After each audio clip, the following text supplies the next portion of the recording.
Hello and welcome to my channel. I'm Tiffany, your child librarian turned homeschool mom. And in this video, we're going to look at some travel information. So this is the first travel video. Now I'm going to cover flight with a toddler here. I'm also going to cover some of my pre-travel stuff. Word to the warning, I'm a scheduling person. I plan things in detail. I like lists and all sorts of things. In fact, for this trip, I have both an Excel spreadsheet with a packing list and something on my tablet for a packing list. So the other thing is I'm going to be giving a little bit of advice for both flights with a 1-year-old and a 2-year-old. Now, our original plans, we are going to visit family in Idaho. By the time you see this, we will be home. But this trip was originally planned last year in 2020, but COVID happened. So we're going to visit my husband's family in Idaho. And so he has a grandmother who lives up in the middle of nowhere in Idaho, and we're going to visit her. This is, and I'm not shy on this, it's very possible she is 98 years old. So you understand why my husband desperately wants to visit his grandmother, who he was close with at one point in time before when he was young. And they would visit his aunt who lives up there every summer when he was a kid. So they would drive from California to visit family in Idaho. So that is our trip. This trip was originally planned for August of last year. So I did a whole bunch of research on how to travel with a 1-year-old because and this is my thing, I don't want to put my child on a plane until she's had her MMR and her varicella vaccines. For people who are not aware of what the heck the MMR is, the measles, mumps, and rubella vaccine. And for a lot of people who have no clue what the heck varicella is, it's chicken pox. So I didn't want to take my child on the plane, even though I was still nursing, until she was covered, because those diseases are really, really dangerous and very, very contagious. The only reason we're going in the middle, it's like we are still in the middle of a pandemic here, is because my husband's grandmother is 98 years old. Both me and my husband are vaccinated. I was nursing still quite a bit when I had my vaccine, and I had a pretty strong reaction. I had a giant swollen lymph node, so I'm hoping that my child has some kind of protection.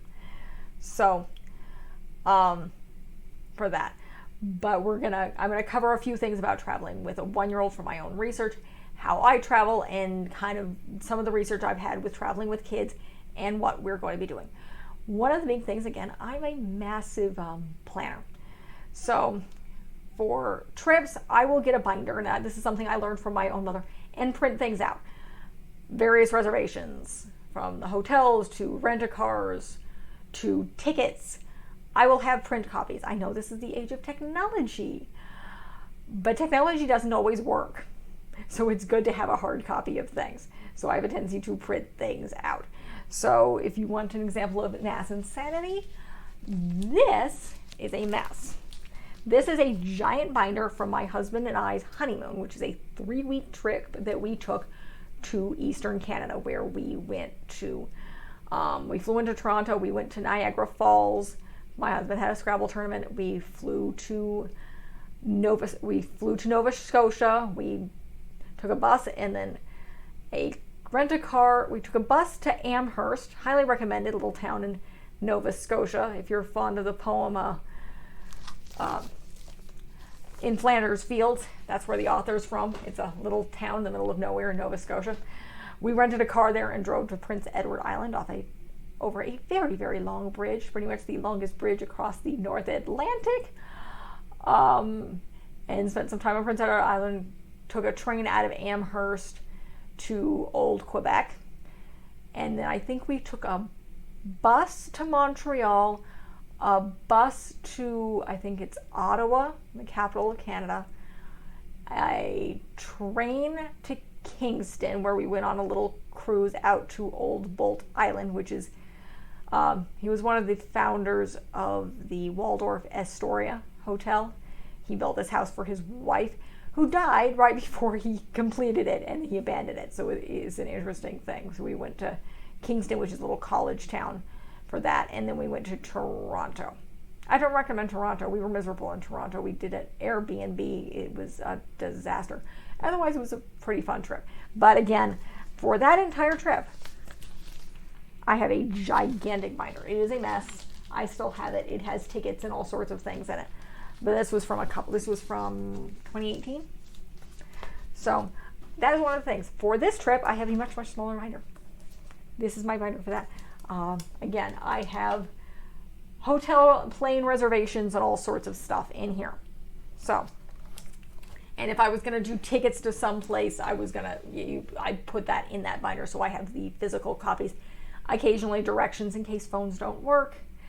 Have physical copies. That is my own personal recommendation. And again, packing lists, particularly when you have kids, make sure you know what you're taking and what you have, so you do not forget things in hotels and in rent-a-cars and God knows where, and make sure you have everything so you're not forgetting things. Also, please try not to forget your children.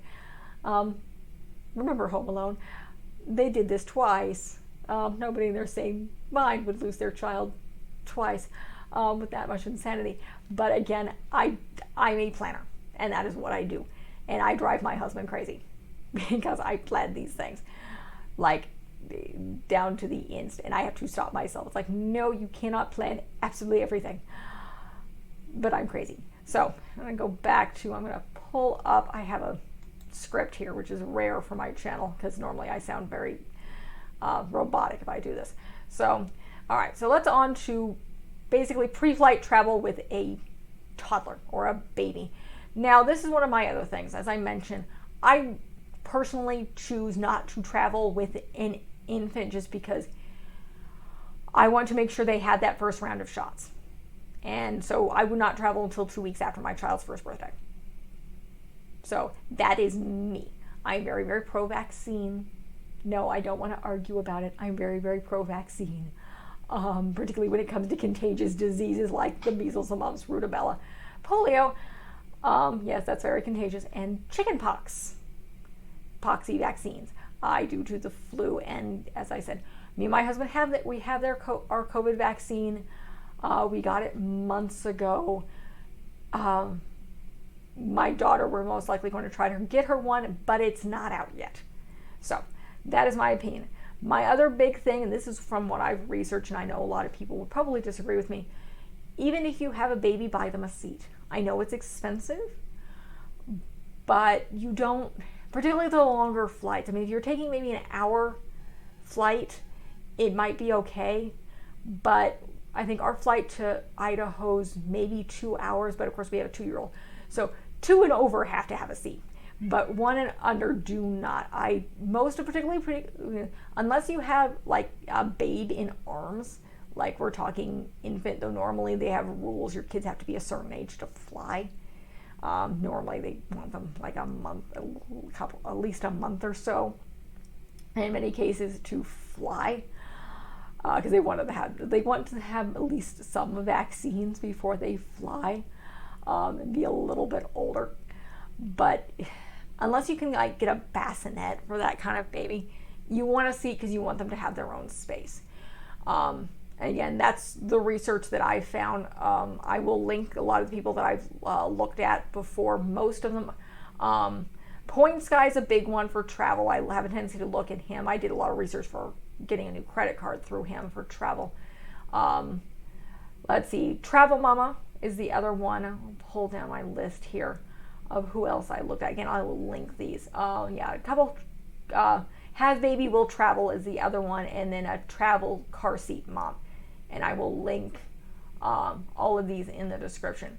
So most of these sites recommend that you get your kid their own seat because they're going to want to move around, and you don't necessarily want them in your lap. Not to mention, it's not actually safe.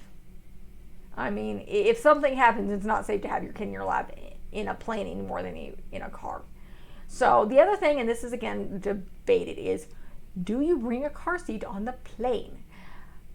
The FAA actually do recommend this. They don't force it because basically, from what I've read, the airlines do think it will limit the number of people who will travel if you're being forced to have your child in a car seat on a plane. But in a lot of people, I've actually never seen it. I've never seen someone actually have a car seat on a plane before, but it is considered the safest thing. Now, some people will bring their big heavy car seats, or a lot of people will buy a cheaper kind of travel car seat. So, and it's known that kids will, they're more comfortable, and they know what a car seat is. They're more comfortable to sit there and be strapped in. And again, it's a safer situation, even if it may be a little bit of a pain in the butt. So what of our plan is, I bought a car seat. I bought a travel car seat, a cheap thing. It is a safe car seat, no matter what. And like, all car seats have to pass the same test, so they are all safe car seats. I bought one from Walmart. Do I have a list of what my car seat is? Let's see. Yes. Car seat. I bought a Costco Sienna. It's a Costco Sienna Next. I think it's a DX. It's very light. It's very narrow. Because remember, planes, particularly we're not flying first class. When you can't really put car seats on first class, they won't fit. Seats are too wide. Won't fit. But basically check your airline to see how wide the seat is. The Costco Sienna Next, this was, and if you're going up a little bit more, the Costco app to 50. These are narrow and they do fit these planes. We're flying American, so I've checked. So check your seat width and the car seat, because a lot of I think our car seat we have in our car I think it's a Graco, which will last until our daughter's like 6. Would not fit, not to mention it's really heavy. This one is very, very light. In fact, let's see. I'll switch, and I have it sitting here in a case. So I will reach down. This is in a case. This is in a bag. But that's our very, very light. I'll hold this out a little bit. Open this out. So, again, this is the car seat. It's a Costco Sienna Next. I'll link it below. This is the case. We are in plan taking this on the plane. I have it in a bag because it has a backpack thing on the back of it. This is one of those gate check bags. So that is what we are choosing to do. We're also renting a car, so it's a good idea to do that. If you're flying internationally, even I probably wouldn't, because a lot of times you're not going to rent a car, and car seat rules are different. International airlines are weird. So I'm talking domestic in US and possibly Canada. So if you're flying internationally, it's a completely different thing. So, but for domestically in the US, particularly if you're renting a car, we're putting a car seat on the plane. That is our decision. We're putting our child in the car seat on the plane. So, because again, according to the Federal Aviation Association, or the FAA, this is the best thing to do. So, all right, so let's go back to flights. I did kind of get a little ahead of myself. So when choosing a flight, in our case, we're going to Idaho. We had 2 options. It was day or night. We chose day. A lot of people say if you have a choice, if your kids have a tendency to sleep in the car, pick a time where it's nap time or bedtime. If you're going to fly, and try to pick a direct flight. In our case, we're picking a direct flight because it's a relatively easy. If you're going to do layovers, if you have to, it's a longer trip. They do recommend 2 to 3 hour layovers, so you're not rushing and your kids have enough time to run around and burn off energy and maybe go to the bathroom, get something to eat, kind of get some energy out, and you're not rushing. So again, that's one of the major recommendations. Again, as I said, most of these sites that I've looked at buy the seat, particularly if you have a child who's maybe crawling, basically 6 months and up. Again, I would still probably, unless you're going to have a bassinet, which only major big airplanes, and they're few and far between. So buy a seat. Yes, it's more expensive, but still buy a seat for your own comfort and for theirs. Again, try to book it when your kid's going to be sleeping, so they can try to sleep on the plane. It's no guarantee, but if you can get them to nap on the plane, it's always good. Strangely enough, again, we had limited flights. In fact, they changed ours. It went from 9 o'clock in the morning to 8 o'clock in the morning. We are not happy about this. It's a pain in the butt to get up that early, but with our toddler. So, but again, she's probably going to end up napping on the plane a little bit, we think, maybe. We have no clue. Find out in the next video.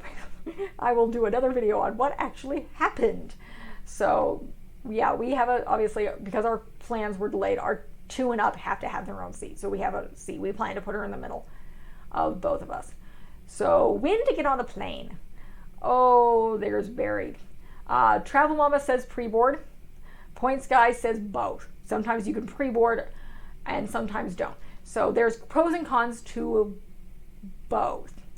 So pre-boarding gets you a chance to get on the plane and get situated, and everything's set up. Your, in our case, car seat and everything in the seat, kids settled in the seat.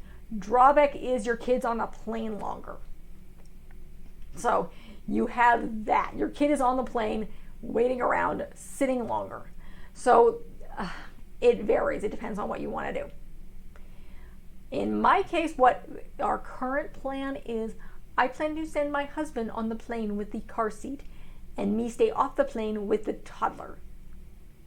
So the toddler has a time to run around. My husband can get the car seat and maybe some of the stuff pre-boarding, which I'm pretty sure I think American Airlines will let us do, particularly if we have a car seat and we have a child. Another thing. So we're going to skip over that. So it's going to, basically we have a little kid and we bought them a seat. So hopefully we'll be able to pre-board. Another note. I'm not particularly happy about flying American. I do not recommend it. Southwest is my airline of choice for families because American sucks when it comes to flights like this. But my husband has an old credit card that he bought before we were married and before I did research on what's best for family travel. So he has points. We have gotten rid of that car seat. I hopefully, if we have to use up more of these points, plan to fly Alaska, which is a bit better. So I do not recommend flying American ever. I'm not fond of American Airlines. It does not score well. Southwest is definitely my airline of choice for this. And you could definitely board earlier with that. So, again, it varies. So, hopefully our plan is send husband on before and me with the child. And then we will board with them later. So my daughter is not miserable on a plane. Let's see. And I already mentioned car seats. It depends. International, probably not. If you're local, domestic, put the car seat on the plane. Particularly if you're renting a car, which we are. So I could probably have gotten a car seat for free in Boise because we could go through, I think it's Hertz, and we have roadside assistance. So, and through AAA. We could, but from what I've read, particularly I think in Points Guy, it's iffy, not to mention you don't know how safe it is. So again, we bought our own and we're bringing it on the plane. So next, check the stroller or the car seat at the gate. So that's one of the other things. If you want to bring your car seat and you don't want to put it on the plane, you can gate check it. Now we have a bag, so this is normally, I wanted to get a red one, but they were out of stock at the time, so I ended up panicking and buying the gray one. I have a red one for the stroller. We have an umbrella stroller that we're taking. But again, get a bag. The gate check bags I'll link in the description. I bought them off Amazon. You can buy them a variety of other places. They have big gate check thing on there. So does this thing, I think, somewhere. It's just not where it's supposed to be right now. It means I have to repack this bag. But, and normally, again, they're red. So they stand out. So you can bring them all the way to the gate and check them there. The reason, even if you're not with the car seats, you want to do that is because they can get damaged if you put them below.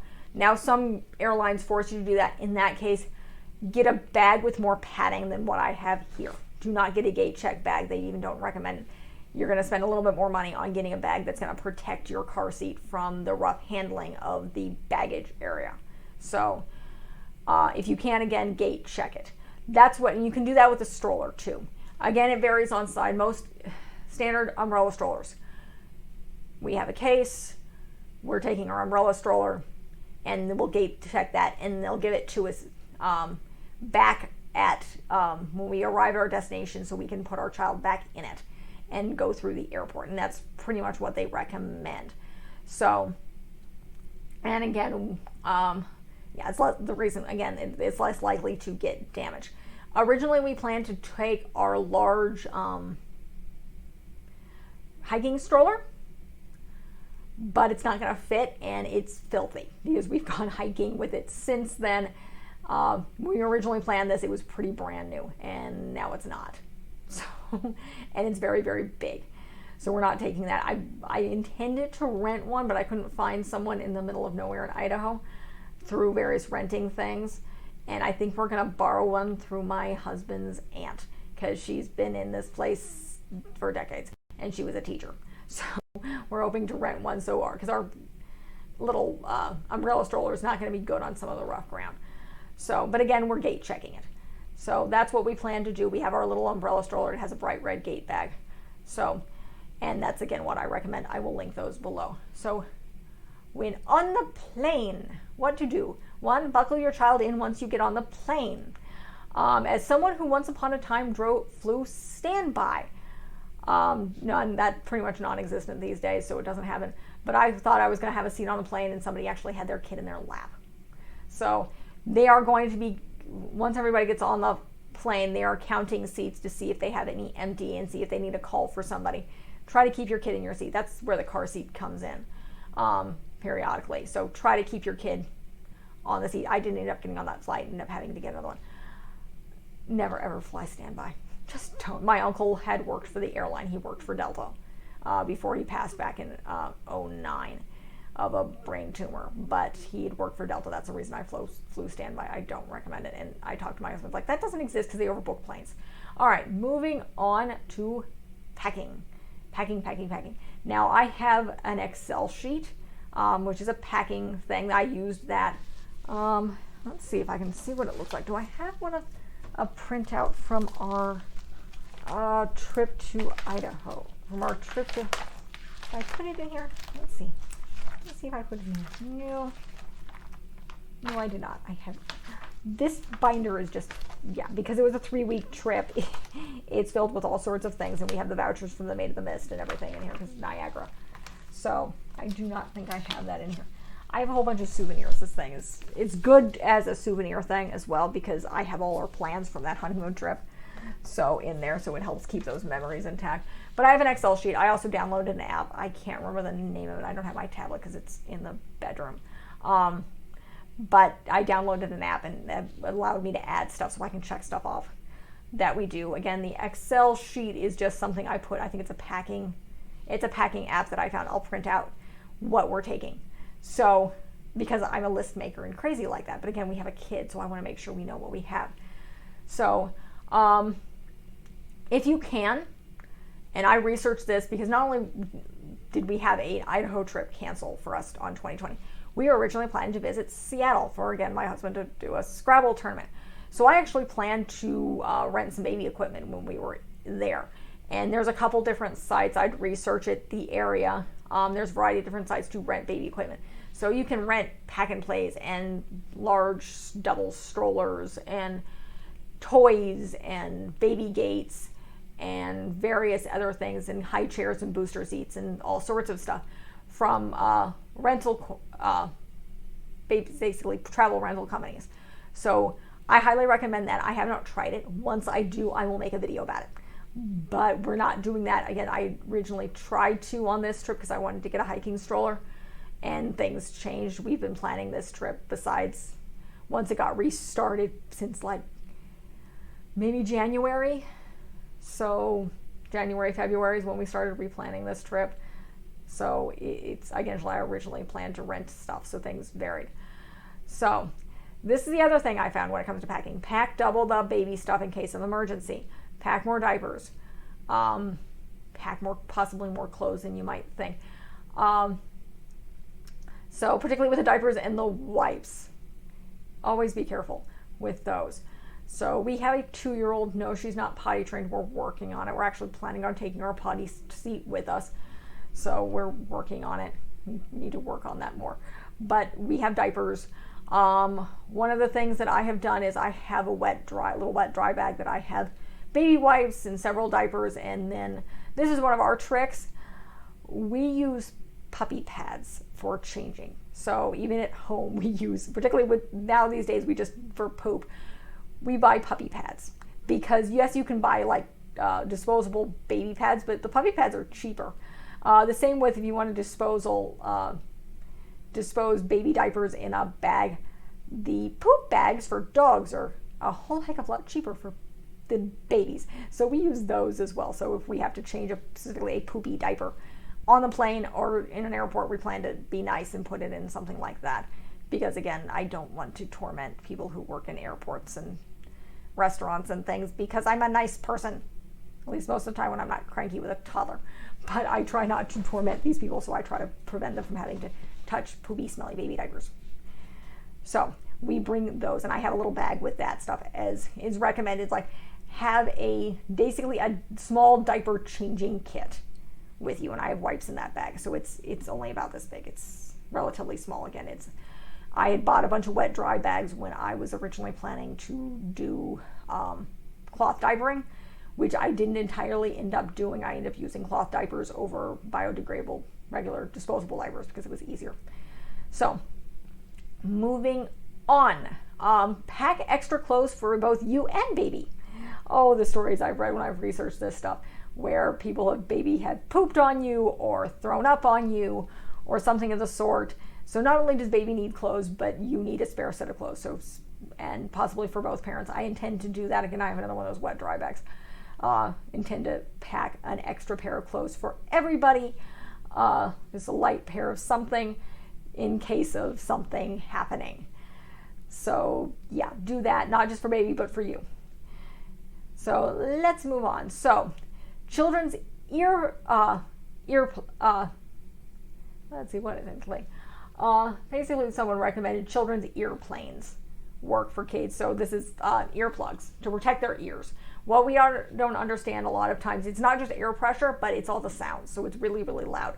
So we bought ear protection, like you would see autistic kids wear, or you would wear during fireworks or various other things. So we have ear protection that I can put on her. I also have headphones. So just to protect her ears in case it upsets her. Another thing with to help pop ears, sucking works. So pacifier works. Your pediatrician can prescribe ear pain drops, which oddly enough we did not do because we changed pediatricians right before we leave for vacation, because I got sick of our pediatrician's scheduling department. Essentially, they changed our appointments and book things when they're not supposed to, and you have to call, and it's a pain in the butt. So we changed, and so I didn't get a chance to ask that and completely forgot about it because we changed it literally. We showed up for our appointment. It turned out it was the day before. Got irritated. I got very, very mad because I was sick of this company, and got an appointment at another place literally the following day. So we kind of forgot about that. But it is recommended. You can ask your pediatrician for pain ear drops. Again, we're going to try to do pacifiers and sucking things and ear protection. So if you're still nursing regularly, you can feed the baby during takeoff and landing. It's not necessarily all that safe, but it will protect their ear issues, particularly if you have a newborn in arms. Pack baby meds. So in our case, we're packing baby Tylenol.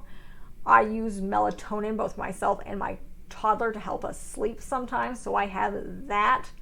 Trying to think what else we have. I think it's just the Tylenol and the melatonin. I also have kids Dramamine, because whether my child gets plain sick or not, I don't want to know. So I'm giving her Dramamine. I take it myself. So it's something that I take. I think I might be taking some of the natural stuff. I'm not intending it. I don't think the kids stuff knocks them out.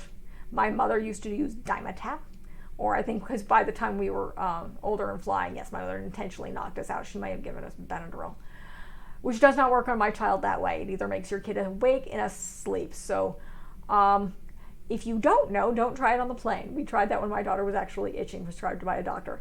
It makes her awake. We're not going there. So pack your kids' medications. Pack distractions. So in our case, we have a tablet, so I'm going to download Hoopla, which is something I have through our library. TV shows, movies, we have some stuff from YouTube that I've downloaded that she can be distracted by. I know when you research most traveling stuff, the tablet and screen restrictions go out the bloody window when you're on vacation, particularly when you're trying to distract them on airplanes and in airports. Forget about it. You're on vacation. It's not a normal situation. So we'll do that. I have some toys that I got her and some new books that we're bringing, so keep those as surprises. My husband recently got her some a dotty coloring book thing, and then we bought some interesting stuff we bought at Lakeshore Learning. It's an expensive teaching thing. We actually happen to have one. They're weird little foam molding stuff that doesn't dry out, so trying to find distractions for our child on the plane, but again, we're probably going to rely on the tablet quite a bit. But the other big thing is snacks. Snacks, and more snacks. That's one of the other big things. Your children can be distracted by food. And this applies to the car as well. And yes, I'll make a separate video for driving. But again, snacks, and more snacks. In our case, I bought some goldfish. This is the first time we're doing it. I thought about making some, but I just don't have time. And I was like, do not give yourself this frustration. The other problem with the ones that you make from home is they have a tendency to go soft within a couple of days. So I just bought goldfish from Costco. The other thing we bought is my daughter likes peanut butter filled pretzels, so we got some of those. We have some M&Ms because all three of us are chocolate addicts. The one thing I am making is for my daughter's birthday, I made pound cake, and I also made mini pound cake. So that's what I'm doing. I'm making a couple flavors of these mini little pound cakes because unlike something like a muffin, it doesn't crumble quite as much. Pound cake is a bit stronger. So I currently have vanilla and blueberry I'm planning on making, as well as the other two I'm planning on is I'm doing an orange cranberry. I haven't decided as of this video on my third flavor. I think it's probably going to be possibly a white chocolate and an almond. So that's what I'm actually baking. Otherwise, we're bringing the pretzels, the goldfish, the M&Ms, and then when we went up to did a test drive, I have some Lego candy that I'm going to give her as well. We may also get some caramel popcorn. We still have a little bit more shopping to do. This is being filmed the Friday, is it Friday? Are we on a Saturday? No, it's the Friday night before our plane flies out on Monday. So we still have a little bit more to do. But again, snacks, more snacks.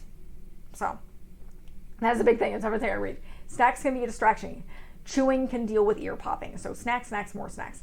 So next thing, when it comes to children, if they do not have a seat, you do have to travel with ID. Normally it's a birth certificate. Our daughter has a passport. So if we needed ID, we would travel with that. But if they do not have a seat, you typically travel with a certified copy of their passport. If you are traveling alone with your child, it is recommended that you travel with a notarized letter allowing you to travel from your spouse, because sometimes they'll question that. They don't always, but from what I've read, particularly people of color or children, say adoptive parents, basically if you do not look like your kid, they may question you. So it's a good thing to have. Me and my husband are obviously traveling together, so if you are traveling on your own with your kid, it's a good thing to have. So have that identification. We are not taking our daughter's passport because we do not believe we will need it. Because again, it's a local flight and she's 2 and she has her own seat. So basically make sure your electronics is charged and possibly bring extra batteries. So you don't want something dying, particularly the electronics you're using to keep your child distracted because they have a tendency to have temper tantrums. So basically make sure you have that. I think we have some extra batteries I'm probably going to charge just in case, just because videos have a tendency to take up a lot of power. So a couple other things. Try to remember the people around you. You'll never see them, unlikely ever see them again. So parents, try not to stress if your child is crying on the plane, is having temper tantrums. Yes, it sucks. Yes, you may irritate people. But kids gotta fly. and just kind of try to ignore it and do not stress. Some people recommend giving the people around you something. We're in the middle of a pandemic, and I'm not going to bother. Do not allow your child to kick the seat in front of them. That's kind of disrespectful. The car seat kind of helps with that because they're a little bit more contained. But again, try to just do your best. Some people understand, some people don't. Don't care about the people who don't understand. If you don't want kids on planes, hire a private jet and move on. So let's see. Oh, one of the things somehow did I skip it over? Where to sit on the plane. So this is another debated thing. Where to sit on the plane. Some people sit as far forward as you can. Some people sit in the back. There are benefits to both. We're sitting in the front. I picked the most front seat that we could get that wasn't like premium, and my husband didn't want to pay for it. So basically, because my thinking is the less time my child spends on an airplane, the better for everybody. Some people, however, want to sit in the back because they want to be closer to the bathrooms. I don't know if you have more seats. The very back seats of airplanes do not recline at all. We've sat in the very back. In fact, I think my husband picked that when we went to our honeymoon. He got in trouble. He got in trouble for that, but we've been married for less than a year at this point. We took our honeymoon over the summer. We got married in November. And we went on our honeymoon. Literally about 3 years ago this week, I think. Could be wrong. A little bit later in August, but we went to August to September because again we were gone for 3 weeks. I don't want to sit in the back, so again I want my kid on and off the plane. I don't like sitting in the back because again I want to get on and off the plane as quickly as possible because I don't need to be sitting stationary for any longer than I have to because I don't want to die. Normally I'll wear compression stockings on longer flights. I'm a DVT risk. So again, the less time I spend sitting on an airplane, the better. And the same I feel with my child. But again, a lot of people want to sit in the back because they're close to the bathrooms when it comes to stuff like that. So that's the benefit to that. And some people think children should be in the back of the plane so they don't bug people. I try to get my child not to bug people, but again, children have to fly. So moving on. Let's see. Again, I said our plan, we originally planned to do an all-terrain stroller. We are going to hopefully borrow one from friends of my husband's aunts. So, the other thing is that I forgot to cover, dress comfortably. And this is generally for when you're flying. Dress as comfortably as possible. So, as of right now, I'm probably going to dress my daughter in jeans and a t-shirt and give her a jacket and shoes. And she's going to be dressed in tennis shoes. Little kids do not have to take their shoes off. So I think it goes up until maybe about 12 or so. They do not make them take their shoes off. I checked the TSA. They have an app. Yes, I've downloaded the TSA app. If anything, it's interesting to look at what you can actually take on board an airplane. Apparently, two of the strangest things, just as funny, bring up, in your carry-on you can pack a bread maker and a coffee machine in your carry-on. I don't know why you would want to do that, but those are the two of the stranger things I found. And yes, in your checked baggage you can have an axe. Yes, to me that seems very, very strange to have an axe. But again, I'm not a camping person and I don't own an axe. So moving on, but again, you can check the TSA. They have an app so you can check all sorts of things. But we intend to dress comfortably. I'll probably be in jeans. My husband plans to be in shorts and a t-shirt, which is pretty much what he wears all the time. So he's not going to change. I'm going to probably bring a jacket or something. Basically, I'm trying to prevent my child from being cold. But again, dress everybody comfortably and then have those spare clothes. So let's see. Did I cover that? And then bring cleaning gear. So basically baby wipes, particularly this is being, again, we're taking this trip during the pandemic. I think we're going to have alcohol wipes, but one of the things I'm really happy my child is going to be in a car seat, so she's not going to be touching the seats. And I'll probably bring hand sanitizer or something. Our other current plan is we're going to pack, if you can, instead of having to get a ton of stuff out of that little bag for the liquids, pack it in your checked luggage, particularly if you're going to a place where if you lose your checked luggage, you can probably buy something to hold you off. When you're traveling with kids, try to take as little out of your bag as humanly possible. So we're trying to pack as little as, we're trying to put that stuff in checked luggage. But again, we're not doing, it would be very strange for our luggage to be lost because we are doing a one-stop flight. So that's what we are doing for that. So again, I bought Dramamine. We're taking the Tylenol and the melatonin. The Tylenol just in case my daughter's, again, she's 2, so she may start teething.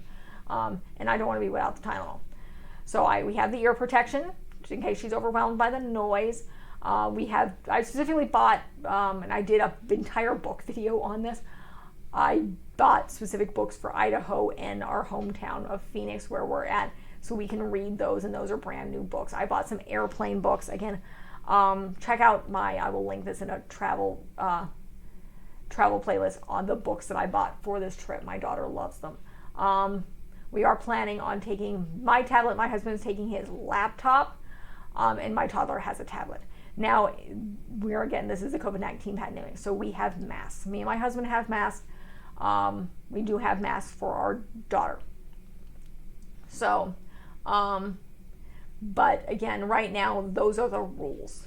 So everybody 2 and up have to wear a mask. So we have masks. I've been recommending you get your child to practice. So, and basically, if your child is basically, if they're under 2, they do not have to wear a mask. And this is not exactly, slightly controversial. If your child looks under 2, you could probably get away with them not wearing a mask. So, and my personal opinion is they shouldn't be enforcing mask mandates on children maybe under the age of 4 or 5. I know that's not what the CDC says, but the CDC does not know small toddlers. They just don't. Really little kids, it's very, very hard. So we're gonna try, but we're essentially, our daughter is small enough. And I don't feel guilty about that because me and my husband are vaccinated, and it is unlikely that she has COVID. I'm hoping she has some of the antibodies from me. So it is unlikely because we don't really go anywhere. This is our first major trip anywhere. We go to the grocery store, we go to swim class, and that is pretty much it right now. So, and she doesn't really interact with anybody, so I'm pretty confident. And again, she's smaller. So that's my opinion. If your kid is under 2 or looks under 2, say they're under 2, nobody's gonna check. Because they only check for identification if you're going out of the country, because that's the other thing. If you're going out of the country, your kid needs a passport. No matter what. Everybody needs a passport when you're leaving the country, no matter what. And just as this video, as far as I know, passports are taking forever right now. So if you are planning a trip anytime soon, you probably need to apply for your child's passport 6 months in advance, as of right now. Normally, it's about 2 months. And we applied for our daughter's passport back in October of 2020 because the country was in chaos and we were terrified. So we got our daughter, and her passport arrived back in December. So she has a passport. But that's mostly it for this video. So those are my tips. That's from my research mainly. It's from Point Sky, HadBabyWillTravel.com, and the Travel Car Seat Mom. So flying with a car seat, those where pretty much where all my information comes from. And I will link those in the description so you guys can get some of that research rather than me just kind of doing some Amazon links. So, and other big things, snacks, car seats are safer, particularly if you're doing domestic. You can check your, all airlines, you can typically check both the car seat and the stroller at the gate. If you can't trust, check them at the gate, get better bags to protect them. Get ones that are specifically for being bumped around. So that is it. I will cover a car video, and then I will cover another video of how this turned out after we've actually flown. So that is it. If you like what you see, I do a lot of book reviews. I do a lot of book reviews and family film reviews. That is the meat and potatoes of this channel. So I'm doing a few of these travel videos. I do some secular, non-religious homeschooling videos as well, because we are a homeschooling family. I do intend to do more travel videos once we can travel more, but we're still in the middle of the bloody pandemic. People are still refusing to get vaccinated, and my toddler is fussing. So check out the rest of my channel, like and subscribe. Thank you.